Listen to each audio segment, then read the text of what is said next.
everyone. So I know I have the right before lunchtime slot, which is a tough time. So if everyone just wants to take like a moment to like stretch it out, like feel free to do that. But I'm gonna talk you through accessibility today, in particular, adding new accessibility features to not so new iOS applications. Now, one thing that you'll notice about this slide is its title. So alley-oop is a pun, but one that you might not get if you don't watch basketball or if you're not an English speaker. So I'm going to explain it a bit before I move on to talking about accessibility. Cool. So I love GIFs, so I picked out this GIF for explaining an alley-oop. An alley-oop is basically a basketball pass from one teammate to another, such that the second teammate can catch and dunk the ball in one fell swoop. So let's see. You'll see the dunk happening right about now. So that's an alley-oop. Cool. So as you saw in that GIF, alley-oops are a marvel of systems thinking and teamwork. Systems thinking is basically this business buzzword that, to me, means fully understanding a system while operating within it. In a basketball game, for instance, the point guard must use systems thinking in order to determine which play to execute next. Here, the basketball game is the system, and it has a lot of moving parts. But systems thinking isn't limited to just basketball. Software engineers can use it too. Accessibility features are also a feat of systems thinking and teamwork. These two traits are especially important for retrofitting older iOS apps with new accessibility features. The sad truth is that many apps languish in the App Store for a long time before their engineers even think to add in some accessibility support. The Medium iOS app, which I work on, was a late bloomer in the realm of accessibility. When we finally started to tackle accessibility features, I expected that making a pre-existing app accessible would be pretty hard work. But to my surprise, it wasn't as bad as I expected. After a lot of reflection, I've become convinced that systems thinking and teamwork were what allowed the development of Medium's accessibility features to go so smoothly over the past year or so. I suspect that these same two principles can be applied to other not-so-new iOS applications as well. So before I share exactly how Medium built some of its accessibility features, I'd like to rewind a bit to the state of the Medium iOS app when I joined the company in 2017. So Medium iOS had been in the App Store for maybe 4 years at that point. And though we built a ton of features and run just about as many experiments, we had not yet taken the time to build a strong suite of accessibility features. This meant that our app had no dynamic type, no support for different display modes, and little voiceover accessibility. That's not a great place to be. At the end of 2017, the iOS engineers of Medium set our aspiration for 2018 to build the best reading experience in the App Store. One of the biggest blockers to achieving this goal was our meager accessibility offering. The absence of things like night mode and dynamic text sizing, as well as the spottiness of voiceover, meant that our app wasn't living up to our aspiration. When the new year hit, we sought to change that right away. So to give a little bit more context of the state of Medium before we started working on these accessibility features, we had the beginnings of a design system, but we weren't yet fully using it. So to give a little example, we used to have this enormous class called string attributes service that contained a bunch of one-off styles that we used throughout the app. So just strings for all sorts of different views, and they were often very repetitive. We whittled down this overwhelming list of attributes to a few core ones, and then built this service that we called Typography that much more consistently provided attributes for design system components like captions and buttons. I was quite excited to be able to create new attributed strings by simply specifying the text that I wanted and then a few style-related fields. Whenever I built new classes, I would use typography's methods, but neither my teammates nor I had really made the effort to roll out the use of typography throughout our app. So if I'm pressed to describe the Medium code base in a pinch, I'll say that it started by following the model view controller design pattern, but doesn't always stick to it. Accordingly, we have some older areas of the code base that have really large view files. In the recent years, we have extracted that logic, logic such as like creating the content of an attributed string or a button, and other sorts of UI elements into what we call view models. Then in the view class, we set the content of, say, a UI label initialized in the view with an attributed string that we take from the view model. Using more view models in the app has certainly improved the readability of our view classes, but in 2017, separating view models from their views wasn't the norm in our code base. Right before I joined Medium in 2017, my engineering manager actually ended up cobbling together all of the mobile engineers of Medium into a mobile-specific team. In the past, each product team at Medium had an iOS engineer or an Android engineer or both, and basically what those engineers would do was implement whatever was going on the web at the time. This left the mobile engineers feeling a bit siloed as they didn't get to collaborate with one another, and then also kind of uninspired because they weren't empowered to build mobile-first features. My manager assembled all of the iOS and Android engineers onto one team in the hopes that we would better actualize the potential of Medium's native apps with the greater mobile focus. So another thing that I learned soon after joining Medium was that my teammates really value writing out specs. If you haven't heard this term before, it's basically a fancy engineering word that means implementation plan.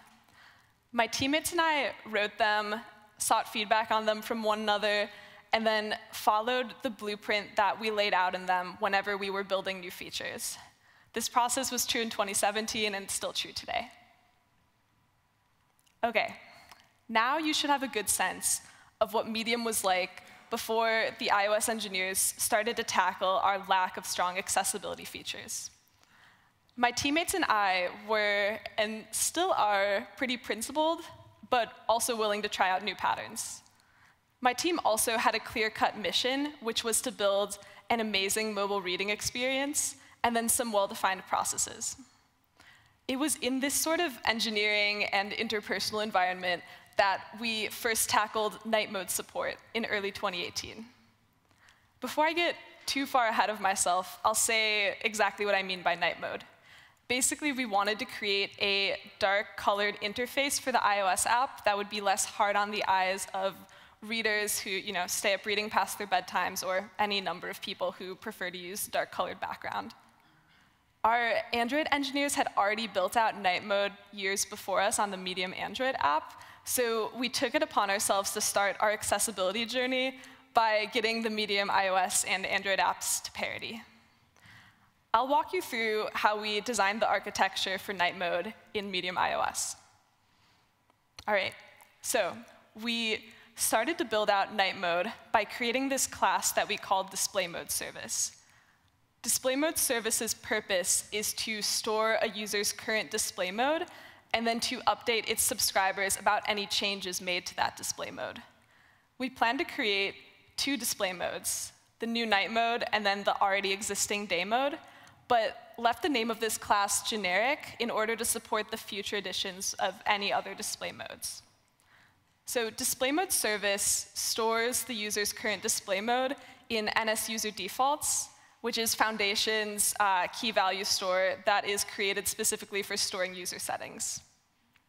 Display mode service is, as its name says, known as a service in the Medium app. Basically, this means that we initialize it once in an app delegate file, and then that instance is injected into other classes or otherwise referred to by other classes. Cool. So view controllers subscribe to display mode changes that occur in display mode service by conforming to a certain subscriber protocol. That protocol has one required method, which is called display mode did update, And that's the place to insert any logic that needs to happen when the user updates their display mode. But what sort of logic should live in display mode did update? Well, remember the view models that I mentioned many slides ago? Well, the typical subscribing view controller will update its view with its view model within the method display mode did update. The view model contains things like attributed strings and colors and images and other elements that can be used to populate these subviews of the view. Let's talk a bit more about how the view model handles different background colors for the two display modes that I mentioned. View models use an injected background color model provider object in order to get the right background color for the given user interface element in the user's current display mode. It's worth mentioning that, like display preference service and typography, background color model provider is also considered a service. Once again, this means that we initialize this once an app delegate, and that one instance is used everywhere else throughout the app. The background color model provider returns an object that conforms to a background color model protocol. Right now, there are two classes that conform to that protocol, one model for day mode colors and one model for night mode colors. The classes that implement the background color model protocol provide the standardized color for different design system components like buttons and shadows and selected tabs. When the view model grabs something like a shadow background color from the background color model provider, it will receive a color from the day mode color model if the user is in day mode, and a color from the night mode color model if the user is in night mode. Right now, there are only two classes that conform to background color model protocol, as I mentioned, but fortunately, it's easily extensible for any future accessibility needs that we might have. So I'm sorry for the lack of vowels on this slide. I really wanted to squeeze these words into one line. We also ended up building something called icon color model provider and text color model provider to provide the day and night mode models that provide standardized icon colors and text colors respectively. And the architecture of these two services is modeled after that of the background color model provider. Cool, so I'm going to zoom out really quickly and tell you once again how night mode works in the Medium iOS app. First, a user will toggle a switch on our settings page that changes their display mode. Then, in the code, the display preference service stores the user's new display mode and then notifies its subscribers of the change. Then, display mode did update gets invoked in each of its subscribers, which are all view controllers. These view controllers trigger their corresponding view to update with the view model. The view model contains injected references to the background color model provider, and then also maybe the icon and text color equivalents. The view model uses these injected providers to get the correct color from the appropriate model based on the user's display mode. The view can then use this view model in order to update its appearance by simply relying on the view model's knowledge of the background, icon, and text color models that are appropriate for the user's current display mode. So I just shared with you how we built night mode support into the pre-existing Medium iOS codebase. Now I'm going to talk about another accessibility feature, which is dynamic type or dynamic text resizing. One caveat here, for anyone who may have used the Medium app, you'll know that one of our major features is the post page, or the story page, whatever you want to call it. So the story page has a lot of custom logic that kind of detracts from the purpose of this talk, so I'm not going to talk about dynamic text sizing on the story page, but I'm going to be talking about it on every other surface of our application. Cool. So we started to build out dynamic type in Medium iOS by creating a class called Content Size Service. Content Size Service is an observer of a system notification that's called UI Content Size Category Did Change. This notification gets triggered whenever the user changes their preferred font size in the Settings app. When the user changes this value, Content Size Service updates its subscribers, and provides them with the user's current preferred font size. Just like with display mode service, content size service was built as another service in the Medium app. It's initialized once in app delegate, and then that instance is used everywhere else. Cool. I already mentioned the name of this notification, UI size content category. Whoa, UI content size category to change notification. Hard to say, but I wanted to put it on a slide just so everyone could see it, because it's a lot of words. Cool. View controllers subscribe to changes in content size category, which is the Apple word for preferred text size, that occur in the content size service by conforming to a subscriber protocol. That protocol has only one required method, which is content size category did change. And that is the place to insert any logic that needs to happen when the user updates their preferred text size. As with our implementation of night mode, view models play a big role in our implementation of dynamic type. A typical subscribing view controller will update its view with a view model when it implements, or in its implementation of content size category did change. Here, the view model will build attributed strings that are used to populate subviews of the view. It's the view model's responsibility to provide text that is sized according to the user's preferred text size. But how exactly does it do that? Well, you may recall that at the very beginning of this talk, I talked about Medium's half-baked design system. I mentioned that we had a service called Typography, which has an interface that allows easy access to the correct attributes for each design system text component. For the dynamic text sizing project, we ended up implementing a new class that we called Dynamic Typography, which acted just like the existing typography class, except it scaled our headers and captions and other text objects in order to match the user's preferred system text size. Dynamic typography and typography both conform to the same common protocol. View models use an injected dynamic typography object in order to get attributed strings of the right size and style for the user's preferred text size. How exactly does this happen? Well, we initialize dynamic typography with a typography class instance variable that we call base typography, and then we use that base typography class in order to create what we refer to as base attributes. Then we resize these base attributes by using UI font methods and some custom logic, and then we return the resized font attributes. Dynamic typography is, like typography, another service, so initialized once in app delegate, and then injected into all sorts of other classes. All right. I'm going to zoom out once again and talk about how we implemented dynamic type in the Medium iOS app. First, the user will go into their settings app and then update their preferred text size. Then, let's say they open up the Medium app. Content size service receives a UI content size category did change notification, and it notifies its subscribers of the change. Then, content size category did change, the method, gets invoked in each of the subscribers, which are all view controllers. These view controllers trigger their corresponding views to update their appearance with a view model. The view model contains injected references to things like dynamic typography, and then uses dynamic typography to get the correct text attributes for a given text size preference. The view can then use this view model in order to update its appearance by simply relying on the view model's knowledge of the attributed string that's appropriate for the user's current text size preference.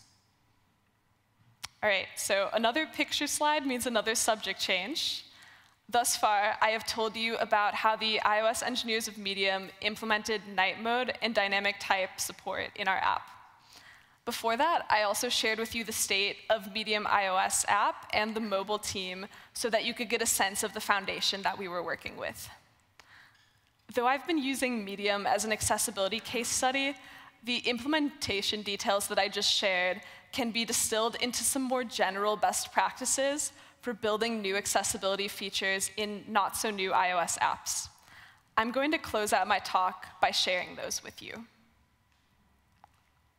So one such takeaway is to leverage existing system and design patterns. One design pattern that we continued to follow was using service-oriented architecture. As I mentioned earlier, single instances of background color model provider and dynamic typography are accessed by view models as services. There's no need for view models to understand exactly how they provide the appropriate colors and text attributes. It's okay for view models to treat these things as black boxes that they can trust to provide exactly what they need. We also made use of subscribers in implementing night mode and dynamic type. Content size service observes a system notification and then notifies its subscribers about it. View controllers subscribe to content size service by conforming to a protocol. Similarly, display mode service notifies its subscribers whenever the user updates their display mode. This sort of subscriber pattern is commonly used throughout our app in order to permit services to communicate with controllers. And lastly, you may have noticed this, but our implementations of dynamic type and night mode ended up being very architecturally similar. Night mode ended up serving as a blueprint for our dynamic type project. But as you all know, not all design patterns in your iOS app will be worth following. In fact, some of them could just be anti-patterns or just things that you want to get rid of. At the very beginning of this talk, I mentioned that we used to have this enormous class called string attributes service that contained a bunch of one-off text styles. Typography was built so that string attributes service could eventually be retired, but before working on these two accessibility projects, typography and string attributes service just awkwardly coexisted. We treated the night mode project as the perfect opportunity to remove string attributes service and then roll out typography throughout the app. And then, as we implemented dynamic type, we were able to replace typography with dynamic typography. Our codebase got a complete text-related facelift as we improved our app's accessibility, which is especially important for a reading app. This leads me to my next takeaway. Rolling out typography throughout the app during the night mode project made it easier for us to implement dynamic text sizing throughout the app. We simply just made the quick one-off replacement between typography and dynamic typography because they conform to the same protocol. The night mode project was also a great opportunity to better separate concerns between views and view models in classes that didn't already follow this pattern. And finally, building out dynamic text resizing motivated us to unify the design of all the post previews that we have in the app. This, in turn, prepared us to ameliorate voiceover support on the home screen, which just has a collection view of post previews. So another learning that I drew from retrofitting accessibility features into the Medium iOS app was that building good abstractions allows for really easy design tweaks. Because we built protocol-based abstractions like background color model and text color model, our designers were able to pop in the appropriate color palettes and fonts with ease. Another takeaway that I had from working on these projects was it's very nice to make engineering work formulaic and parallelizable. One of my teammates ended up building the core services and a subscriber protocol for these two projects. Once he did that, all that my teammates and I had to do was just like pick a surface in the app, subscribe its view controller to the appropriate service, and then create a view model. Writing code for these system-wide accessibility projects felt efficient and effortless, and the development just went by so quickly. Another great tip is to assemble a squad of iOS or mobile engineers. I am convinced that though these accessibility projects are extremely important from a user perspective, the mobile engineers of Medium would not have been able to make the case to prioritize this work over other product work without banding together as a team. Night mode was the mobile team's first project altogether, and dynamic type was our second. These accessibility projects have given us the confidence and the know-how to lead on other mobile-first efforts over the past year. So I've only mentioned specs once in this talk, once at the very beginning, actually, and that kind of belies their outsized importance on the success of the night mode and dynamic text sizing projects. Writing a spec challenges an engineer to do something that they might not often want to do, which is to slow down and think before writing code. Nailing down how you want to solve a problem before getting started is a fantastic exercise in systems thinking. Engineers who write specs will often be more measured and effective with the changes that they actually make in the code base. But specs don't just benefit those that write them. They also benefit the team. Teammates can leave feedback on an engineer's spec, which could lead the engineer to a better solution than that which they originally created. Teammates who read specs are also better able to focus on the implementation details of an engineer's PR rather than waste time attempting to guess what the engineer meant to do. One final advantage that specs offer, assuming that all the engineers read and understand them, is the ability to make parallelizing work quite easy. I'm sure we've all been in that awkward situation in which we've realized that our teammate was building the same thing that we thought that we were supposed to be building. It's not a fun time. Precise specs can help break down projects into these very isolated threads of work that each engineer can pick up. All right, so hopefully you haven't forgotten the two keywords that I introduced at the very beginning of the talk, which are systems thinking and teamwork. Systems thinking and teamwork are essential to building new iOS accessibility features in not-so-new apps. I didn't just pull these words out of nowhere. They relate directly to the learnings that I've distilled from the Medium iOS team's efforts to make our app more accessible with features like night mode and dynamic text resizing. Retrofitting the Medium app with system-wide accessibility features was one of those special software engineering alley-oops. Now that I've told you all about how Medium built out night mode and dynamic type, and now that I've shared the advice that I've drawn from working on these two accessibility projects, I hope that you feel a bit more empowered to add accessibility features into your app, no matter its age. It's never too late to be more accessible. Now, this otter is not at all doing an alley-oop, but I figured that this cute basketball GIF could just help send my points home and make you feel even more inspired to start working on accessibility yourself. All right, thank you very much for listening to my talk.